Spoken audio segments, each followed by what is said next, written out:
Bismillahirrahmanirrahim.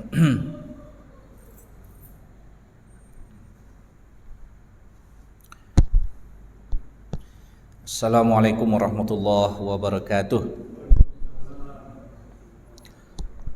Innal hamdalillah nahmaduhu wa nasta'inuhu wa nastaghfiruh wa na'udzu billahi min shururi anfusina wa min sayyiati a'malina may yahdihillahu fala mudilla lahu wa may yudlilhu fala hadiya lahu. Asyhadu an la ilaha illallah wahdahu la syarika lahu wa asyhadu anna Muhammadan 'abduhu wa rasuluhu la nabiyya ba'dahu.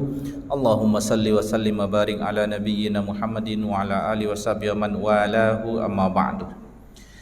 Jamaah salat maghrib sekalian, insyaallah ini kita pada ahad yang kedua di bulan ini.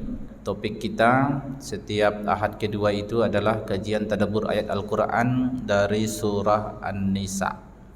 Pada bulan yang lalu kita sudah membahas bagian dari ayat dari 31, 32, 33 dan juga sudah kita bahas sebagian dari ayat 34. Jadi ayat-ayat ini terkait masalah hukum-hukum keluarga, terkait juga masalah hukum pernikahan. Nah, lanjutan yang akan kita bahas adalah sebagian hukum dari ayat 34 dan beberapa ayat setelahnya sesempatnya. Baik, Bapak Ibu sekalian, materi ayat 34 dari surah An-Nisa, dan ayat ini adalah kajian ayat petunjuk tentang berkeluarga. A'udzu billahi minasyaitonir rajim. Bismillahirrahmanirrahim. Ar-rijalu qawwamuna 'alan nisa'i bima faddalallahu ba'dahum 'ala ba'd wa bima anfaqu min amwalihim. Fas-salihatu qanitatun hafizatun lil ghaibi bima hafizallah. Wallati takhafuna nushuzahunna fa'idhuhunna wahjuruhunna fil madaji' wadribuhun fa in ata'nakum fala tabghu 'alaihinna sabila innallaha kana 'aliyan kabira. Ar-rijalu qawwamuna 'alan nisa. Ayat ini hukum terkait masalah bahwa di sini ada hak dan kewajiban suami dan istri.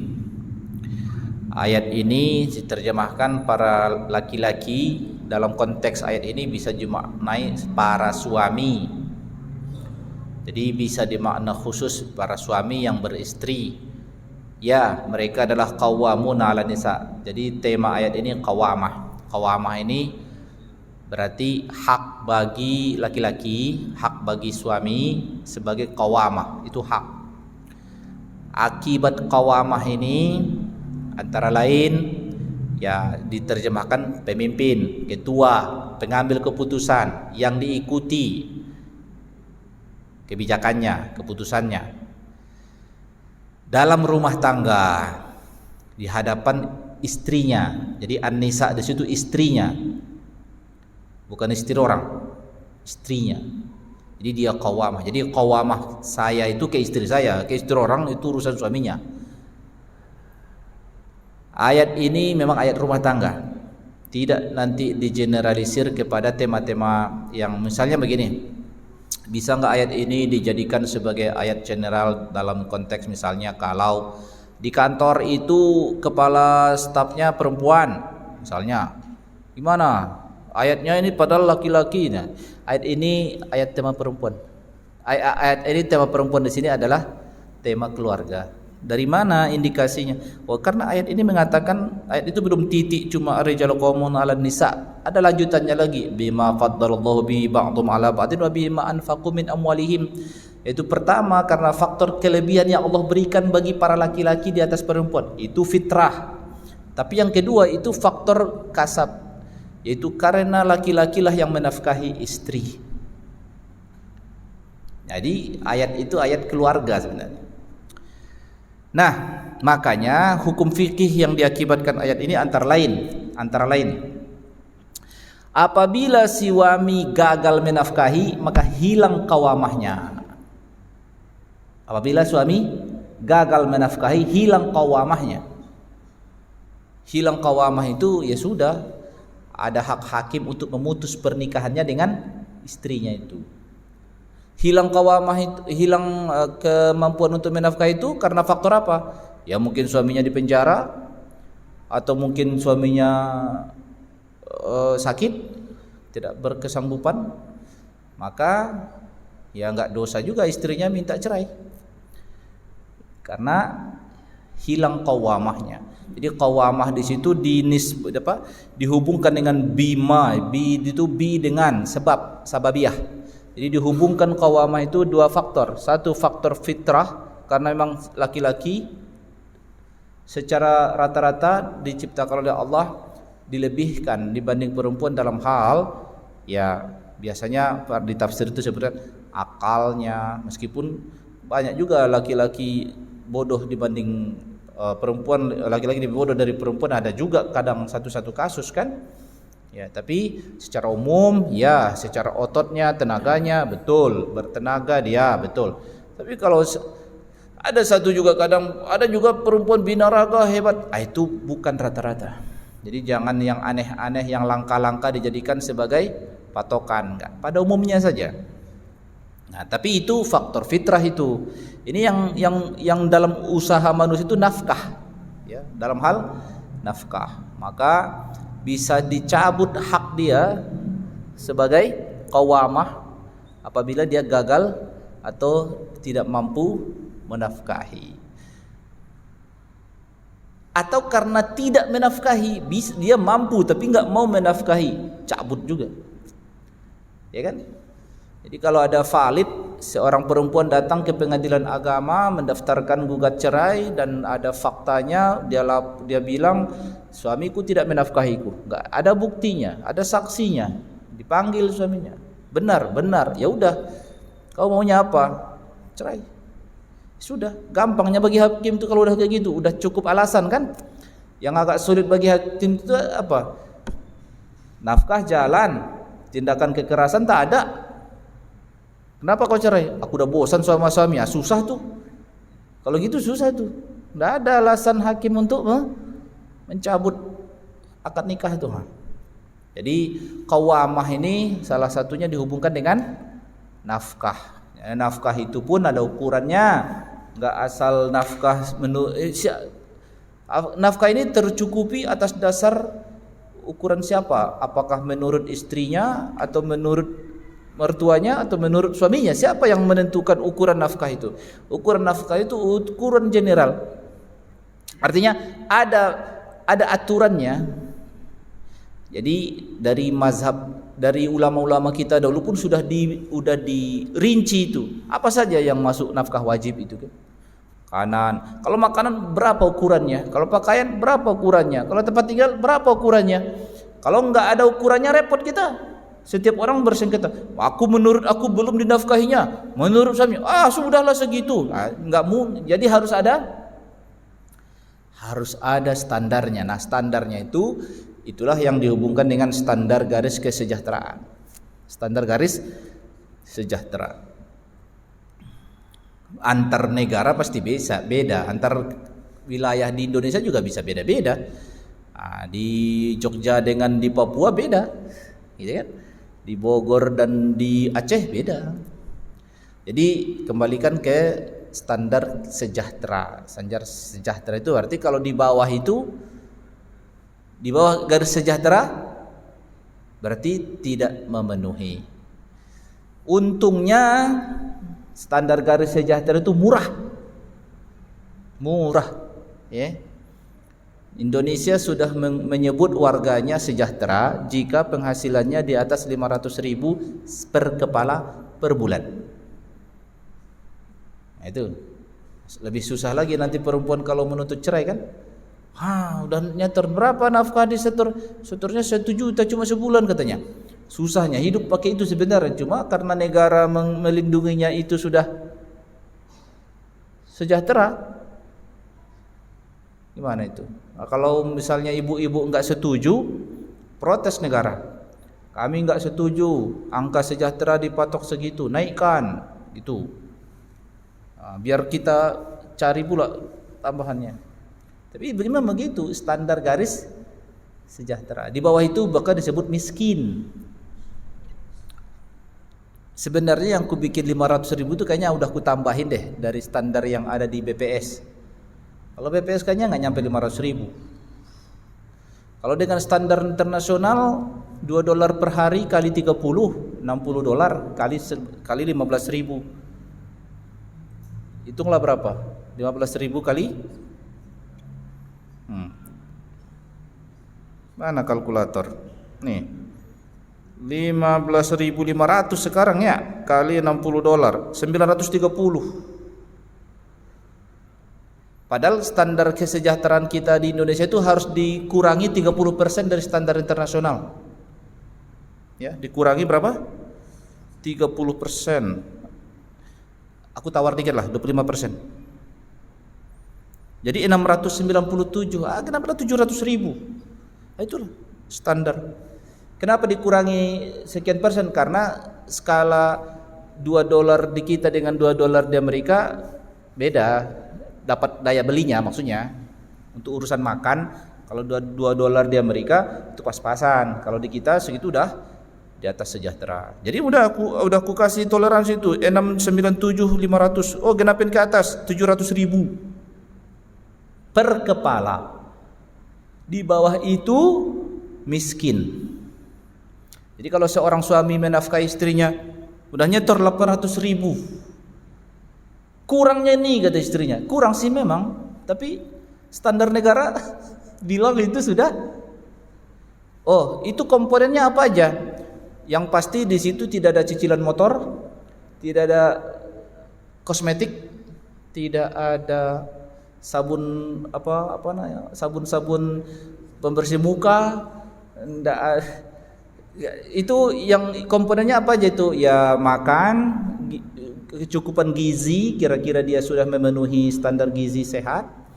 Pakaian secukupnya, nggak bisa berganti pula setiap 3 bulan sekali, nggak ada itu. Ya, cicilan rumah masuk nggak ada, nggak masuk di situ. Itu kan dihitung. Paham ya Pak ya? Kalau Bapak merasa keberatan dengan angka segitu, protes. Masalahnya orang banyak nggak protes, makanya katanya kemiskinan di Indonesia itu menurun katanya. Karena angkanya nggak pernah di-upgrade, nggak pernah di-upgrade. Coba bikin standar kemiskinan itu di bawah 1 juta, habis. Nanti grafiknya, wah mayoritas warga Indonesia miskin. Nah, itu hasilnya itu nanti. Ini kalau katanya laporannya 9, sekian warga miskin Indonesia katanya. Persen, sekian persen, sekian 10 juta katanya misalnya ya. Itu dengan standar di bawah 400.000 per kepala per bulan. Jadi hubungan standar ini berakibat kepada kewajiban kita menafkahi itu tadi. Berhubungan. Jadi harus ada standarnya. Makanya setiap hukum, setiap dinyatakan perkara hukum wajib mesti ada ukurannya. Nah, termasuk nafkah, ada ukurannya. Nafkah itu ada ukurannya. Kalau udah dikasihnya lebih dari itu berarti udah di atas sejahtera. Nah, gimana dia menuntut lagi? Gitu kan?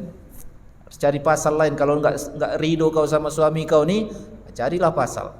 Ini mungkin seperti hal semacam ini perempuan rata-rata nggak tahu.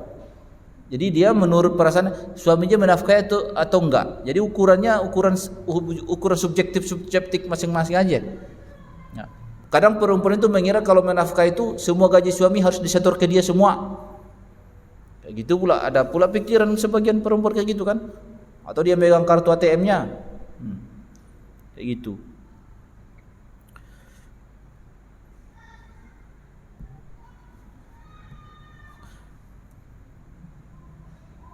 Kalau di bawah garis standar sejahtera itu baru kita bilang suaminya tidak memenuhi kewajiban. Dah.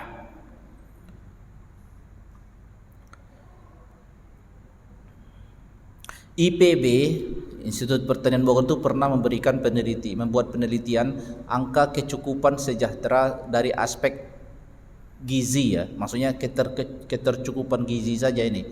Itu di zaman tahun 2012 kalau nggak salah penelitian itu di ukuran indeks mereka itu sekitar 750.000 itu baru urusan gizi ya, baru urusan gizi itu, gizi layak itu.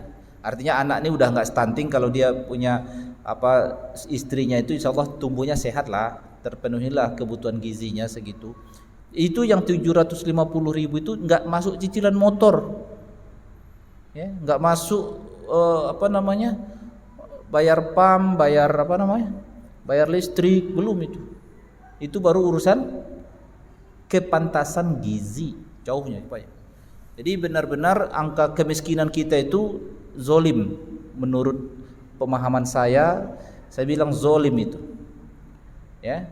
Itu enggak adil bagi kita. Jadi pemerintah bangga-banggaan saja dia. Angka kemiskinan turun. Kita harus protes itu. Kami enggak setuju angka kemiskinan itu dipatok di bawah 500.000 baru kita bilang angka kecukupan gizi, ya kan? Itu kebutuhan pokok kan? Kita hidup sehat katanya mencerdaskan kehidupan bangsa, otaknya stunting misalnya kan?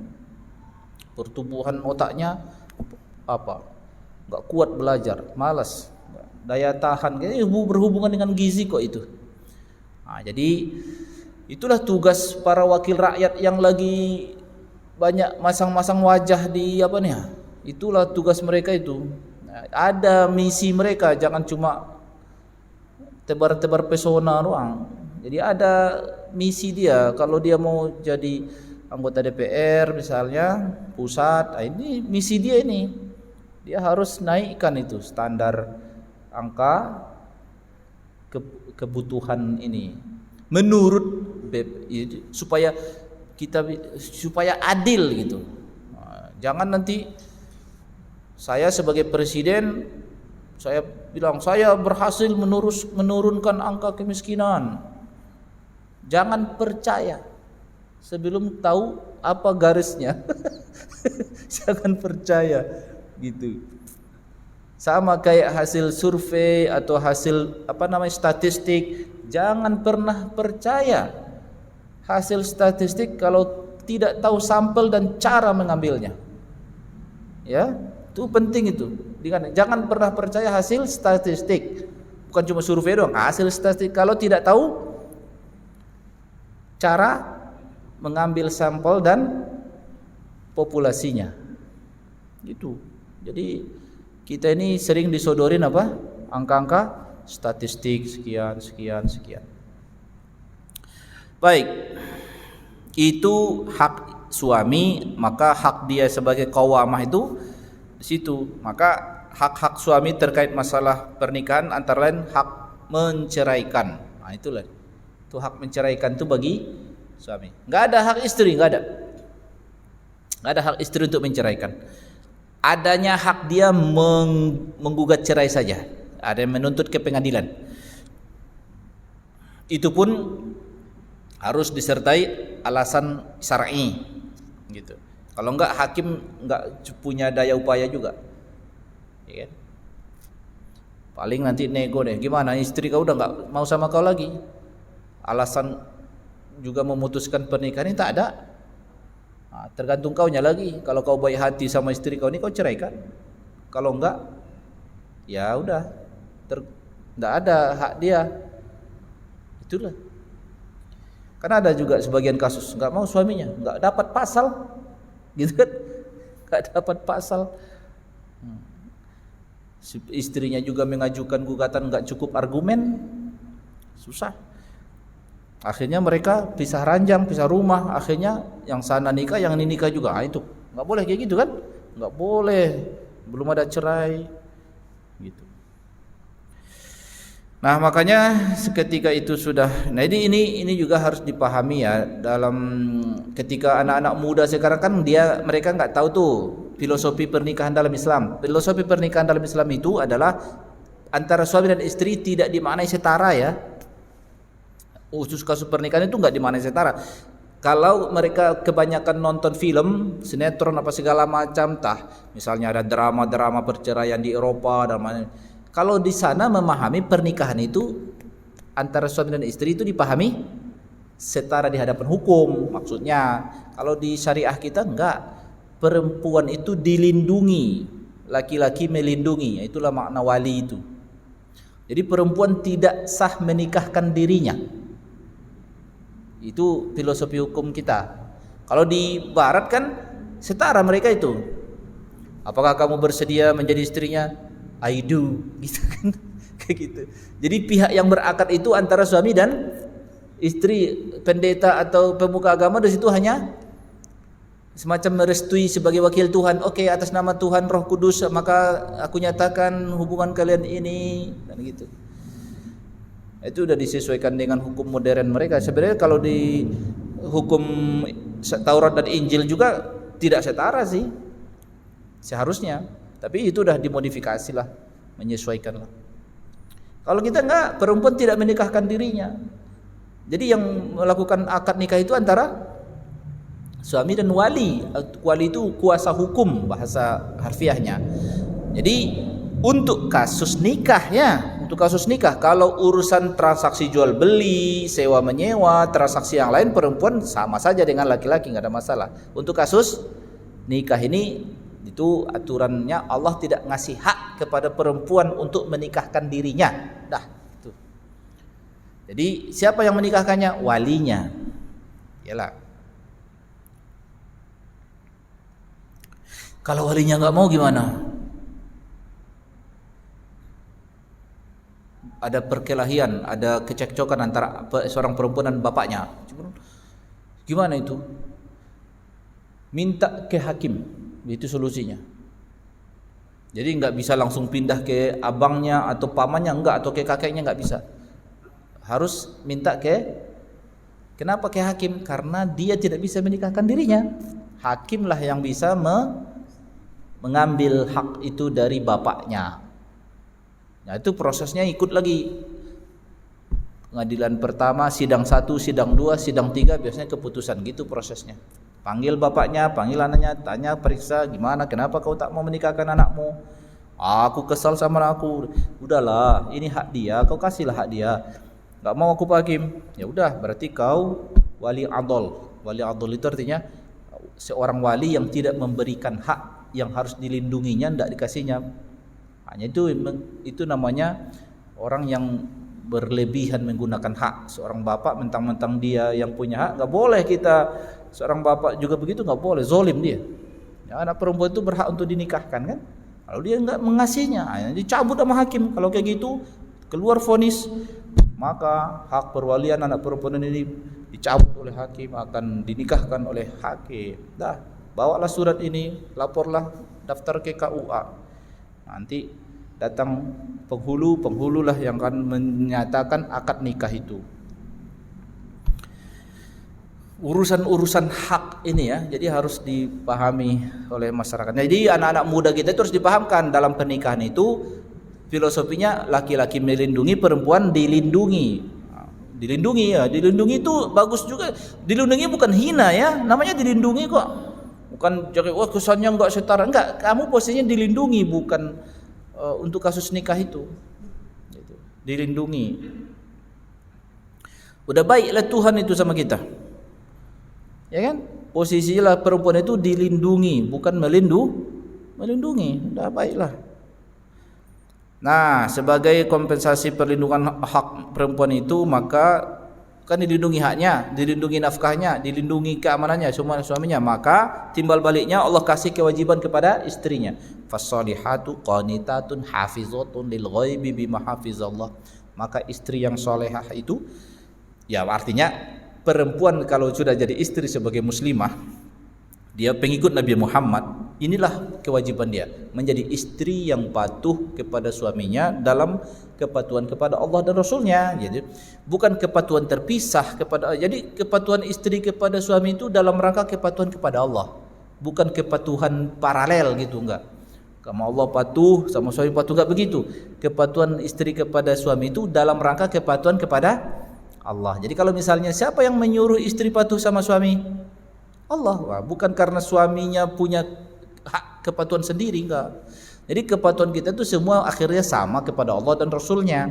Nah, coba dalam hal-hal semacam ini ditentukanlah hak dan kewajiban. Nah, yang menetapkan hak dan kewajiban itu bukan kesepakatan antar suami istri, tapi adalah syariat. Itu yang menjadikan hak itu. Jadi hak itu dibikin oleh syariah. Jadi hak istri apa? Dilindungi, dinafkahi, itu hak dia. Hak suami apa? Dipatuhi dalam hal-hal yang halal. Tidak ada hak dia dipatuhi dalam hal yang haram. Ya. Seperti apa itu hak-hak dipatuhi? Izin, ya, hak izin, memberi izin hal-hal yang perkara mubah, izin, ya. Hak apa lagi? Hak memberi, hak seksual.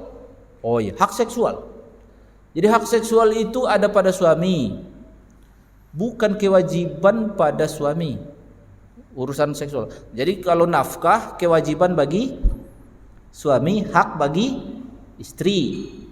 Seksual bersenang-senang mut'ah, ya, mut'ah itu hak bagi suami, kewajiban bagi istri. Situ bedanya. Bukan kewajiban bagi suami. Iya, bukan kewajiban. Maksudnya enggak kewajiban bagi suami. Enggak dosa suami kalau dia enggak dukhul. Tahu dukhul? Dukhul itu masuk. Ada suami misalnya nikahnya, aku terima nikahnya dengan tunai, sah, cacat. Udah selesaikan nikah, terjadi sah, sudah halal kan? Enggak minat aku nih.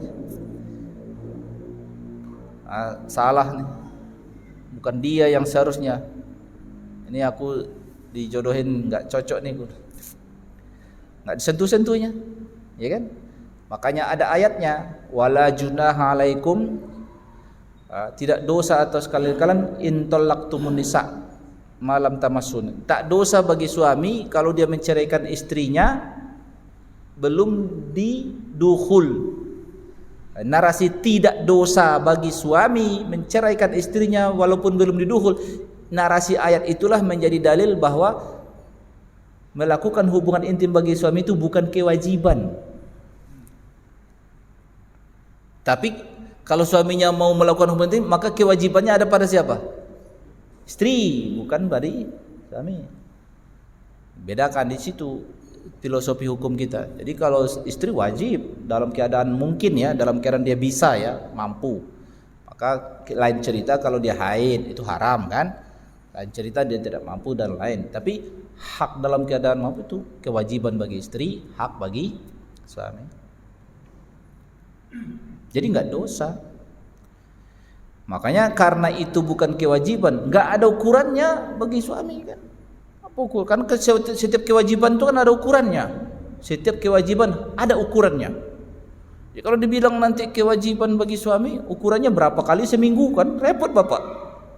Ya. Gimana coba? Bapak pikir itu kewajiban, nanti ditanya berapa ukurannya? Sehari sekali, seminggu sekali, tidak ada ukurannya.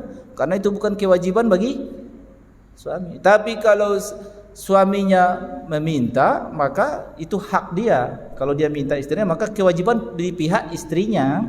Gitu. Sebaliknya nafkah. Kalau nafkah itu tidak ada kewajiban istri, nggak ada dosa.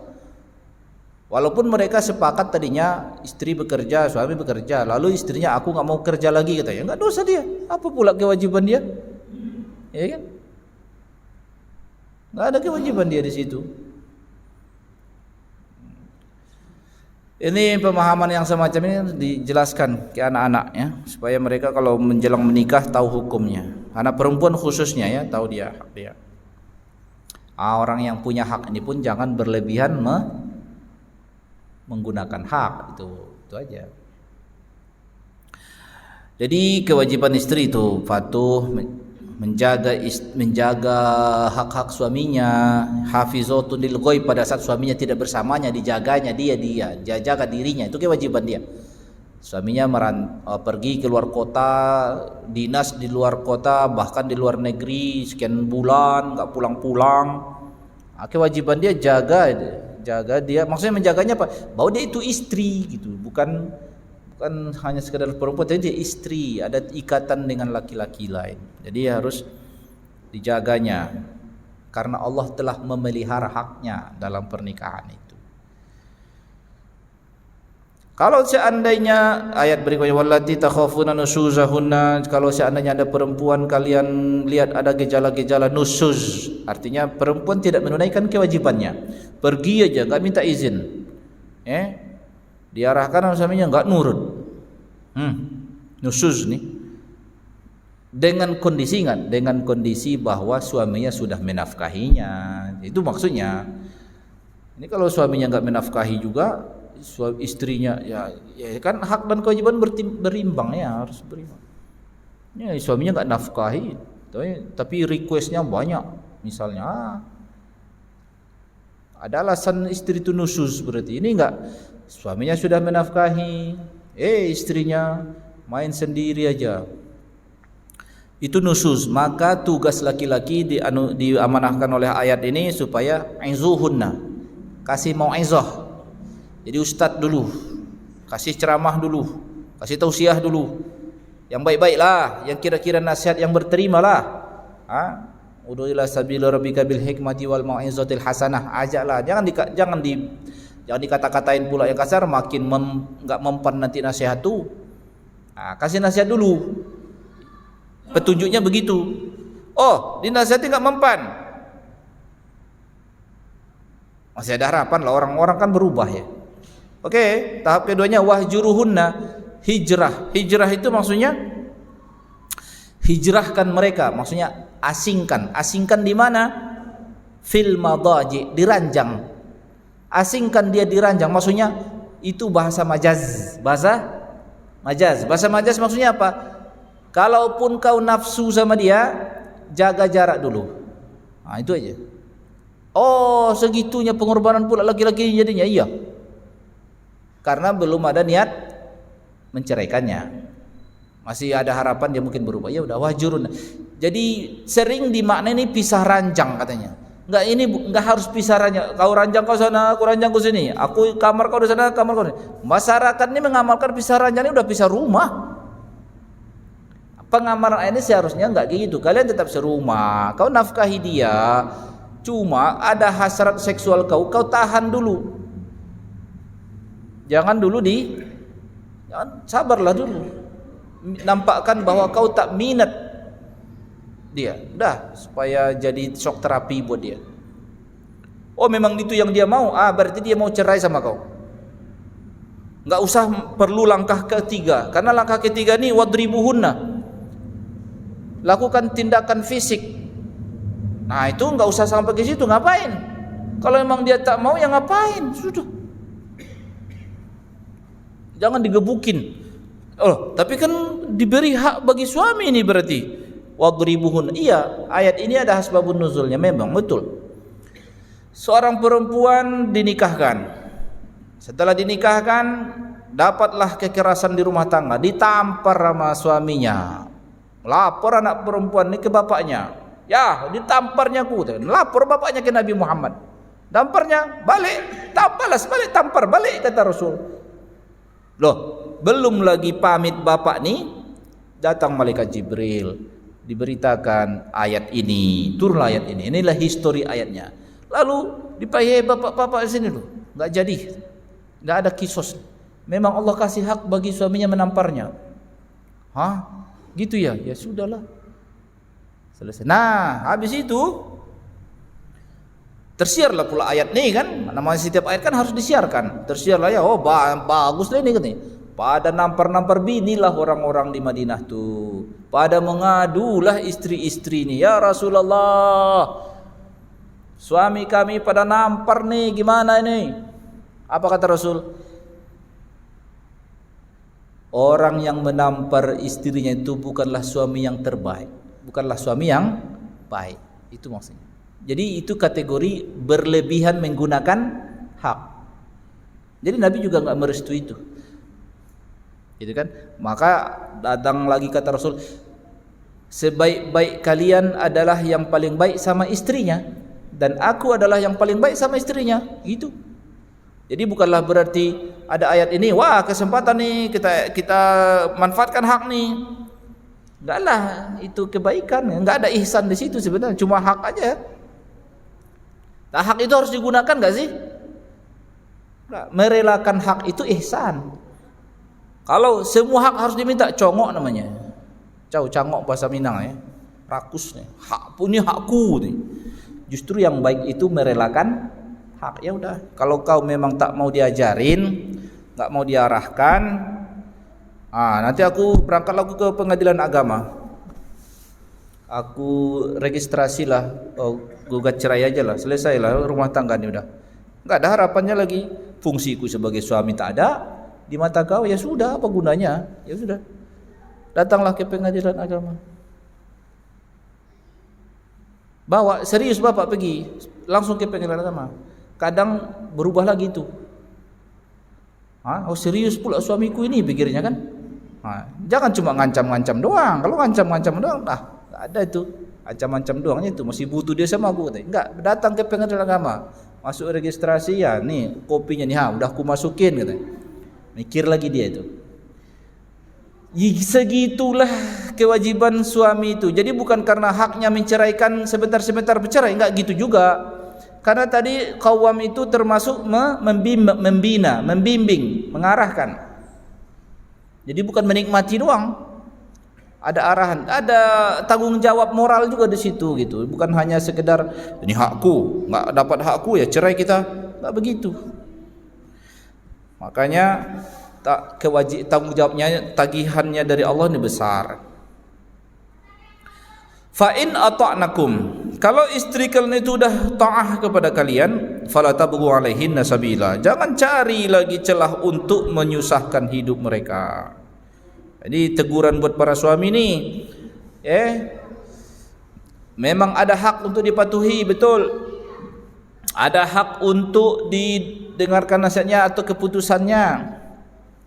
Tapi kalau misalnya ada hal-hal yang kadang memang sensi para suami ininya yang tersinggung doang, dia maafkan, maka yang baik yang memaafkan. Itu aja.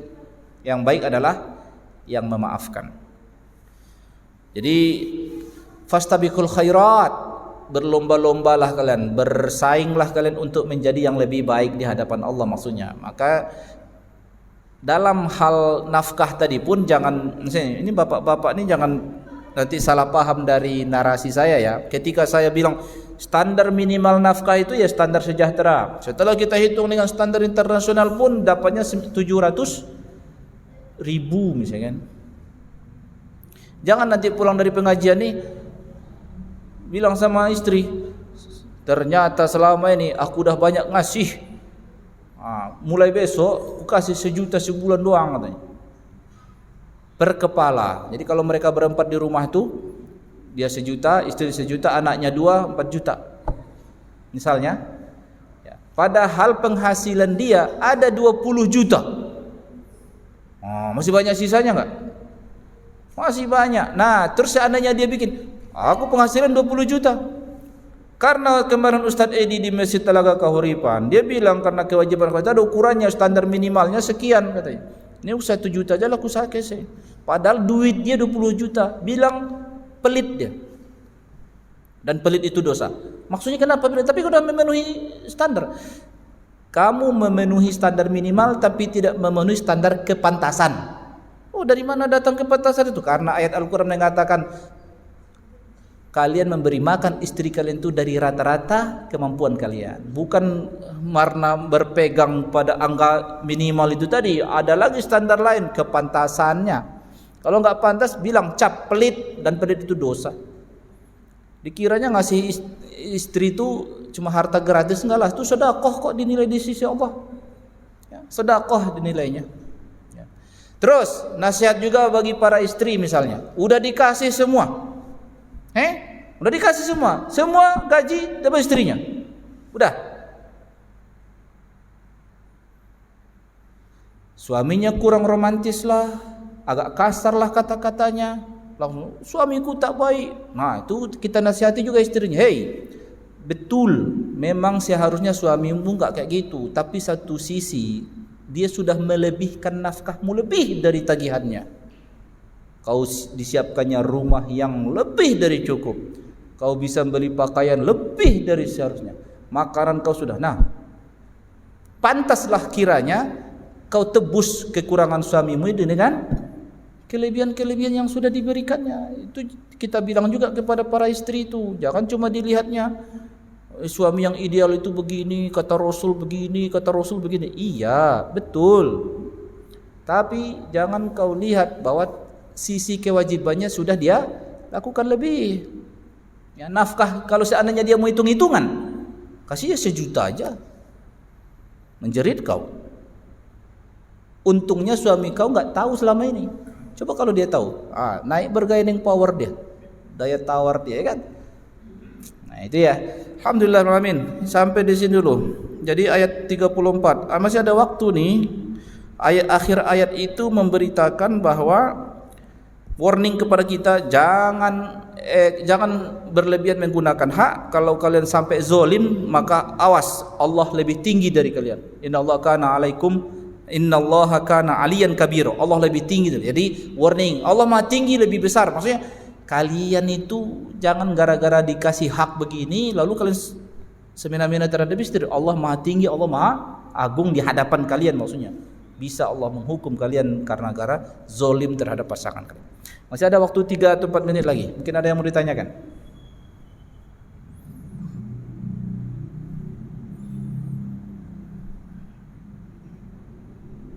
Udah pas semua selama ini urusan nafkah udah mantap berarti ya? Udah.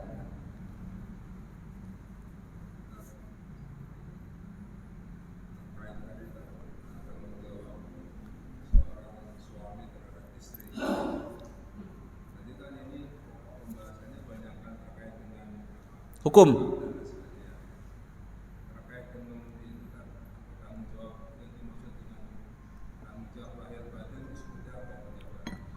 Nggak ada tanggung jawab lahir doang, batin nggak diukur, nggak ada ukurannya. Itu bahasa masyarakat doang.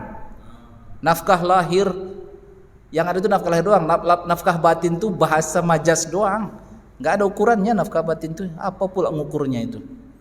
Tapi masyarakat sering ngomong kayak gitu. Aku nggak dapat nafkah batin. Maksud kau batin itu apa? Ya kasih sayang, dimanjain, dia apa?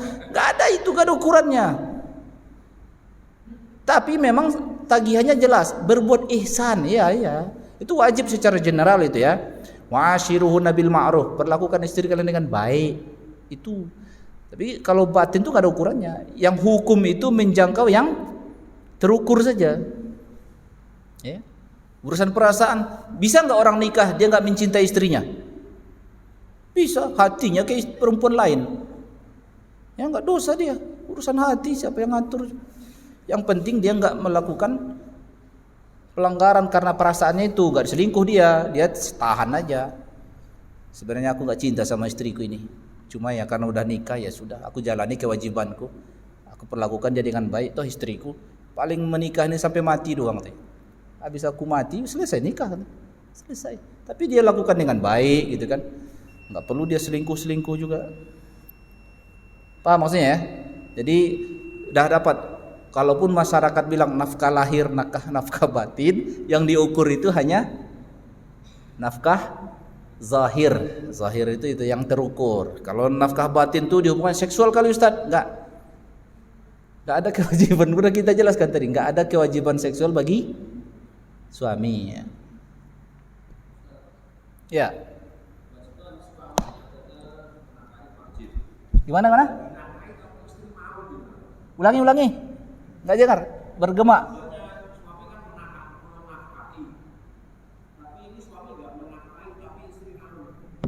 Baik kali istrinya. Suami kan seharusnya menafkahi kata si bapak, tapi suaminya nggak menafkahi. Masalahnya istrinya ridho aja, rela kayak gitu. Ya baik kali istrinya. Kita puji istrinya, bukan suaminya. Ya istri yang baik itu, baik banget gitu. Wih. Dan enggak terpuji juga suaminya. Jangan dikiranya itu terpuji, enggak. Malu seharusnya dia karena tagihannya qawamah kan? Iya, dia senang dapat qawamah tapi enggak ada kewajibannya, aneh. Ya udah. Ya udah. Cukup jelas ya. Baik, kita sudahi dengan kafaratul majlis. Subhanakallahumma bihamdika asyhadu an la ilaha illa anta astaghfiruka wa atubu ilaik. Assalamualaikum warahmatullahi wabarakatuh.